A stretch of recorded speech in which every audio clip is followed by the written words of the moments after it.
What was the cause of the United States Civil War?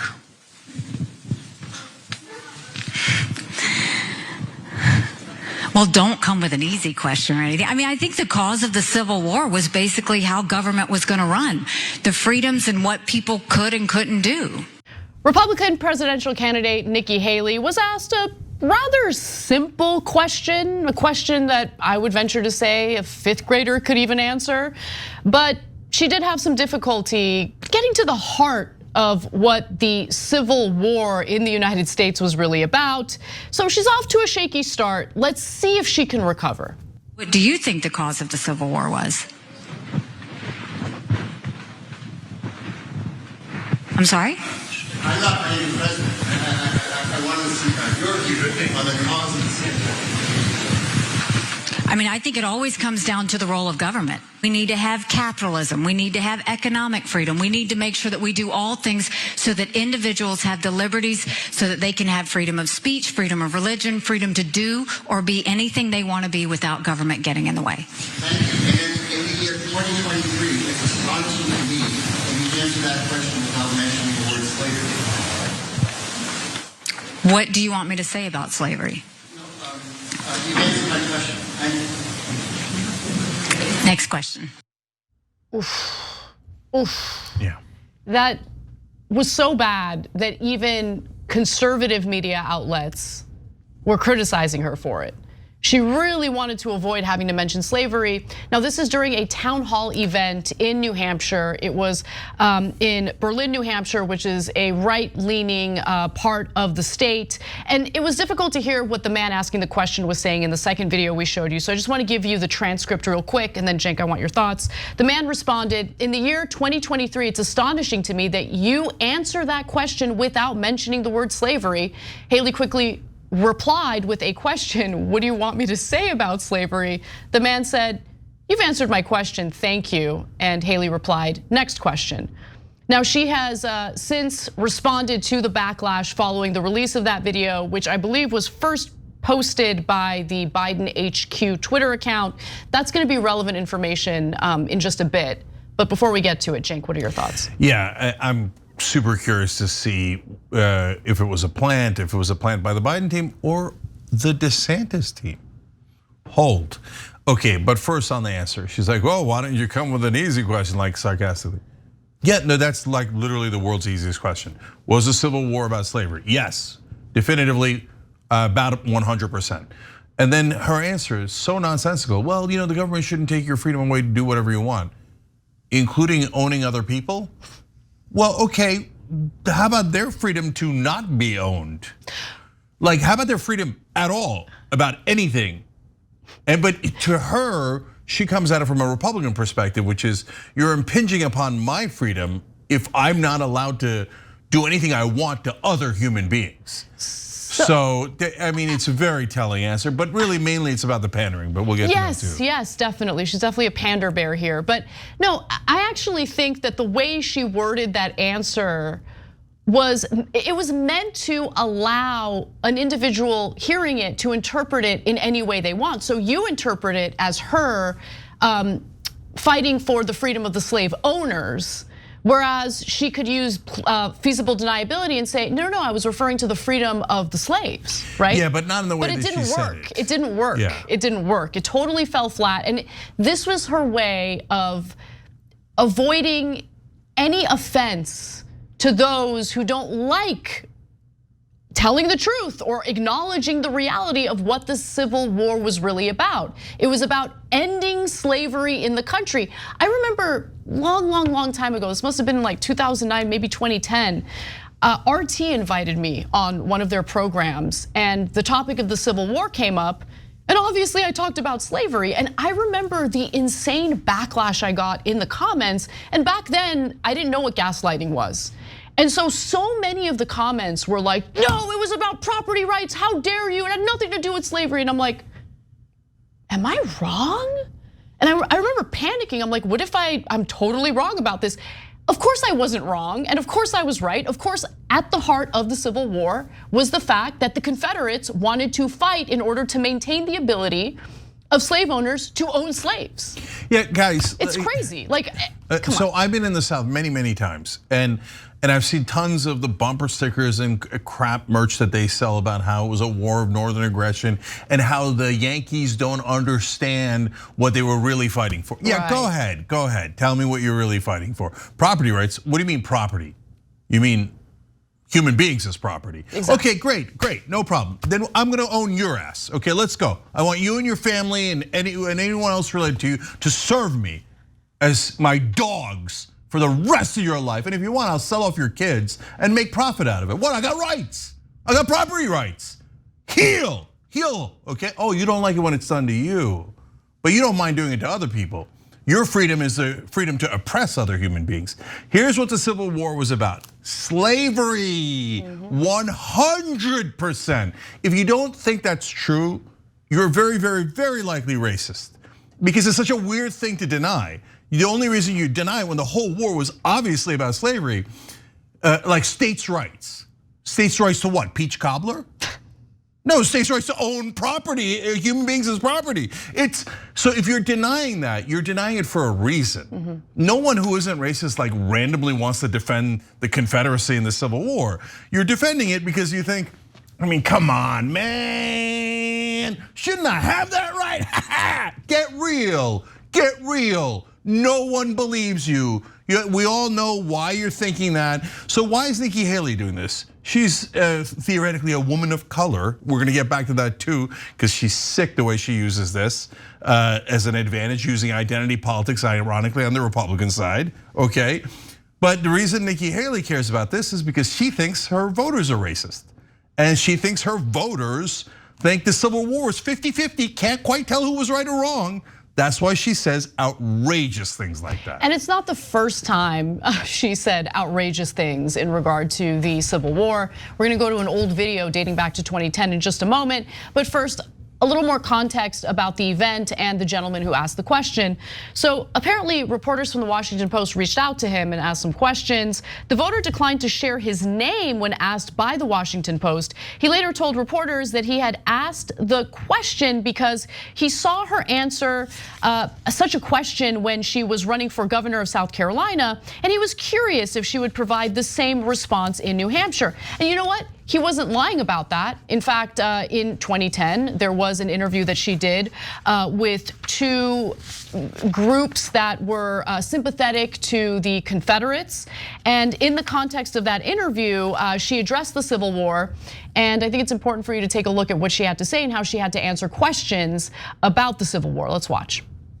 What's your belief about the reason the Civil War was fought? I mean, again, I think that as we look in government, as we watch government, you have different sides. And I think that you see passions on different sides. And I don't think anyone does anything out of hate. I think what they do is they do things out of tradition and out of beliefs of what they believe is right. I think you had one side of the Civil War that was fighting for tradition, and I think you had another side of the Civil War that was fighting for change. You know, at the end of the day, what I think we need to remember is that, you know, everyone is supposed to have their rights. Everyone's supposed to be free. Everyone's supposed to have the same freedoms as anyone else. So, you know, I think it was tradition versus change is the way I see it. Tradition versus change on what? On individual rights and liberty of people. So this was while she was campaigning in 2010 to become the governor of South Carolina. She was speaking to leaders of Confederate heritage groups, and she called it a fight, as you heard, between tradition and change. And the interview, by the way, was available. It's still up on the now defunct Palmetto Patriots Group's YouTube page. So that's where it was found. And look, if you want to run for public office, if you want to be the governor of a state, you're the leader of that state. Leaders lead. And what I have a big problem with in our current political system is that it incentivizes people who have no interest in being leaders. It incentivizes people who want to pander to the worst elements of society in order to get into office and then continue to pander to these very people. Leaders lead. In my opinion, the way Nikki Haley handled the interview she did in 2010 and the way that she handled the question that was asked of her during that town hall in New Hampshire shows lack of leadership. It shows cowardice. And I'm so turned off by that. Yeah, so a couple of things here, including something that, to be fair to Nikki Haley about. So first, which is between tradition and change. Okay, but what's the tradition? The tradition was slavery. So if your tradition is to own human beings, to whip them, to kill them, let's be honest, to rape them, and to sell off their children as furniture, your tradition sucks. It's the worst tradition in the world. It's a stain in this country's history. Yeah, and if that hurts your feelings, I don't care at all. You have to own up to what is right and what is wrong. You don't have to needlessly own a terrible tradition for no reason. You could easily dismiss it and you're done with it today. The minute you say, of course I was abhorrent, of course the Civil War is about slavery, and of course, thank God the North won. I'm from the South and I love peach cobbler, but thank God the North won, so we became the United States of America and we stopped treating people in the most immoral way imaginable. How easy is that? That's the easiest thing in the world. And a lot of Republican politicians struggle to say the easiest thing in the world. Okay, now, to be fair to Nikki Haley, she did help to bring down the Confederate flag in South Carolina. That was, of course, because of the shooting at a black church in Charleston, where Dylann Roof killed 9 parishioners and wanted to start a race war. But we're the fairest show in America. So she had an important role in that, and so at least she did that right at a critical time, okay? Now, one last thing though about the identity politics, and I'll do speculation on who did it. So at the time when she was running, again, to Anna's point, they had asked her, these racist groups that are like, well, protect the Confederacy in our vicious racist ways, etc. So they asked her about, hey, are you gonna take the Confederate flag down? And at the time she said, I don't have any intentions of bringing it back up or making it an issue. Quote, I'm the perfect person to deal with the boycott because as a minority female, I'm going to talk to them and I'm going to go and let them know that every state has different conditions and every state has certain things that they hold as part of their heritage. So that's her weaponizing her identity and saying, don't worry, I'll get those black people off of your, you don't have to worry about them anymore, and I'll stop their boycott because I am a minority female and I will use it callously against other minorities to help Republicans. So that's who Nikki Haley is. Now, we'll get to the man asking the question in just a moment, but I want to note that after the backlash, she attempted to defend her remarks and also, claim that she knows it's about slavery. Everyone knows it's about slavery. She first went on a radio show known as The Pulse of New Hampshire and said, of course the Civil War was about slavery. We know that. That's the easy part of it. What I was saying was, what does it mean to us today? What it means to us today is about freedom. First of all, that's the most generic crap I've ever heard, okay? And what does it really mean today? It means clouds and sunshine, okay? And secondly, why is that the hard part? If it's about freedom, obviously it's about slavery. So she's like, well, the easy part is slavery. That's why I didn't mention it, really? Because it looked like you were really struggling. And you said at the beginning that it was a very hard question, right? And then you tell us, but the hard part is what it means today. No, that's also incredibly easy. I mean, obviously it means freedom. Where's the hard part? So she's attempting to walk back her statements to some extent, and she's done it multiple times ever since the town hall took place last night. Now, with that said, I want to move on to her allegations regarding the Biden campaign, and I actually think that her suspicion here is warranted. I actually had the same suspicion before she put it out there, but I also want to note, even if it was a Biden plant, even if Biden's not the one who caused you to faceplant the way you did and fail in answering a question a literal 5th grader could answer more accurately than she did. So let's be clear about that. 100%. But with that said, she also said on that radio show, The Pulse of New Hampshire, he was definitely a Democratic plant. That's why I said, what does it mean to you? And if you notice, he didn't answer anything. We see these guys when they come in, we know what they're doing. And so she has made it clear that she believes that the Biden campaign sent a plant to ask that question.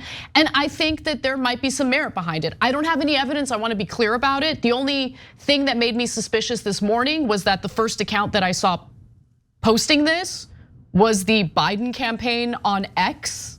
There's more than that. I know, but let me just finish my point. The other thing is, look, there is polling that indicates that if Nikki Haley were to be the Republican nominee, she would easily beat Biden by like 17 points. I mean, the polling is absolutely disastrous for Biden in a 1-to-1 matchup with Nikki Haley. Now, at the same time, Nikki Haley has been surging in New Hampshire. Trump still has a lead on Nikki Haley, but if Nikki Haley somehow manages to win the state of New Hampshire, that could give her momentum. And a nightmare scenario for Biden, who's deeply unpopular, would be an election where he's up against Nikki Haley. That's why he's hoping for Trump over Haley. Now Trump, he's also, unfortunately, he's got a slight lead over Biden at the moment, and we should be, I don't know. Democrats keep saying that our democracy is on the line, we should be super concerned, but Biden insists on running for re-election, even though he's an incredibly vulnerable candidate. So I don't know how the election is gonna turn out. It's not looking good for Biden either way, whether it's gonna be Trump or Haley. But I do think that this is something that the Biden campaign would want to do. They would want to put a Democratic plant at that meeting, at that town hall, to make Nikki Haley look bad. So yeah. So there's some chances that it's DeSantis because he challenged her on it immediately. He had a ready answer. He's not a guy with a ready answer oftentimes, but there was a moment there that his team could have prepared. So it's not, and remember what DeSantis is trying to do is he's trying to peel away her donors because they're all in a donor game. Like that's never talked about in the press, but it's a giant part of their calculations and why they do what they do. So what does this have to do with the donors? Because now a lot of formerly Democratic or currently Democratic donors are giving money to Nikki Haley so she could beat Donald Trump. And DeSantis wants those donors. So this could have been a way for DeSantis to say, look, she's not so moderate, right? Right. And so there's some percentage chance of that. In terms of Biden, if it's Biden, which Anna's right, there's good evidence given how quickly they had the video, posted it, and made a comment about it. And is it a plant? There's excellent evidence for that. And we're all, of course, since we don't have direct evidence of the guy saying, yes, I am a plant, yes, I'm a Democrat or a DeSantis supporter, you have to look at the circumstantial evidence. And in that case, he refused to give his party affiliation afterwards to a reporter or his name. Those are telltale signs, to be honest. Usually if somebody's a real person, they're like, oh yeah, Bob Smith from over there, and they're very proud, right? Not every time, but most of the times. Yep. He did bring his sons with him, which is a little bit, that's not usually what a plant does, etc. But this is a smart plant. Yeah, and he wanted, and you could tell from the way that he was asking the question, he wanted her on tape saying it, right? And so very likely a plant, probably Biden, but some outside chance that it's DeSantis. Now, I've dealt with plants before when I ran for Congress. And my Democratic opponent sent 4 of them over to a town hall I was doing. By the end, 2 of them said they were gonna vote for me, and the 3rd one was on the fence. And we have it on tape, okay? So plants are no big deal. You just give them what you got, right? Plants are only a problem if they're like massively disturbing the event, that could be an issue, right? Or you just don't have any answers. They come and they ask you questions, and you're like, God, golly gee, was slavery good or bad? I don't know, that's a plant. It's a plant, such a hard question, I can't tell, right? So the problem isn't the plant, the problem is Nikki Haley. Yeah, 100%. I mean, she's the one who face planted, and this is not her first rodeo. She's been in politics for a while now, and so she should expect plants, and she should be ready. But she immediately kowtowed and pandered to, again, the worst elements of society, because you made a great point, Cenk. It is her assumption that Republican voters are deeply racist and want to provide cover for the Confederates in the Civil War. That is what she thinks about Republican voters. Interesting. If you enjoyed this video, that's because of our members. They make us independent, they make us strong, and they make us honest. Become a member today by hitting the join button below.